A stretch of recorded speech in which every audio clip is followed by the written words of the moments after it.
ఆ గొర్రె పిల్ల ఎదుట సాగిలపడ్డారు. 24 పెద్దల యొక్క చేతిలో ఏమున్నాయి? సువర్ణ పాత్రలు ఉన్నాయి. అందులో ఏమున్నాయి? పరిశుద్ధుల కన్నీళ్లు, ప్రార్థనలు ఉన్నాయి. హల్లెలూయా. దేవునికి మహిమ, ఘనత, ప్రభావం కలుగును గాక. ఆ పాత్రలు పరిశుద్ధుల ప్రార్థనలు.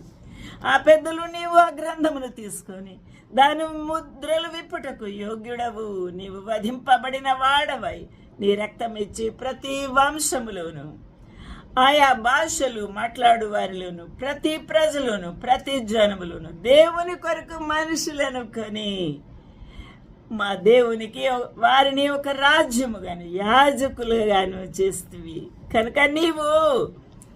కనుక వారు భూలోకమందు ఏలుదురని క్రొత్త పాట పాడుదురు. హల్లెలూయా.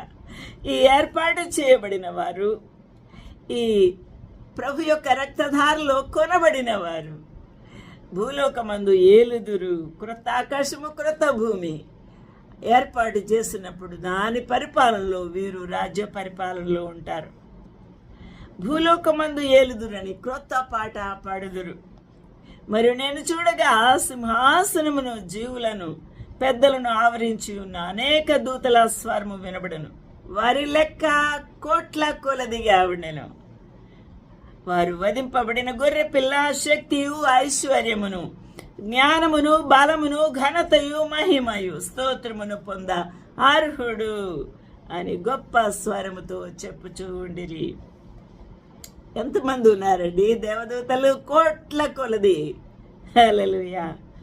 అంతటా పరలోకమందును, భూలోకమందును, భూమి కిందను, సముద్రములోను ఉన్న ప్రతి సృష్టము అనగా వాటిలో ఉన్న సర్వమును, సింహాసనాసీనుడై ఉన్న వానికిని, గొర్రె పిల్లకును స్తోత్రమును, ఘనతయు, మహిమ, ప్రభావము యుగ యుగములు కలుగును గాక అని చెప్పుట వింటిని. ఆ 4 జీవులు ఆమేన్ అని చెప్పగా ఆ పెద్దలు సాగిలపడి నమస్కారము చేసిరి. హల్లెలూయా. ఇప్పుడు చెప్పండి, ఎక్కడెక్కడి వారు దేవుని స్తుతిస్తున్నారు? ఆకాశ మహాకాశములో ఉన్న వాసులు దేవుని స్తుతిస్తూ ఉన్నారు. దూతలు దేవుని స్తుతిస్తున్నారు. ఆయన సైన్యములు దేవుని స్తుతిస్తూ ఉన్నారు. సర్వ సృష్టము కూడా, సూర్య, చంద్ర, నక్షత్రాదులు దేవుని స్తుతించుచూ ఉన్నాయి. పరమాకాశములు, ఆకాశం పైన ఉన్న జలములు, ఆకాశం కింద ఉన్న జలములు దేవుని స్తుతించుచూ ఉన్నాయి. ఆయన వాటిని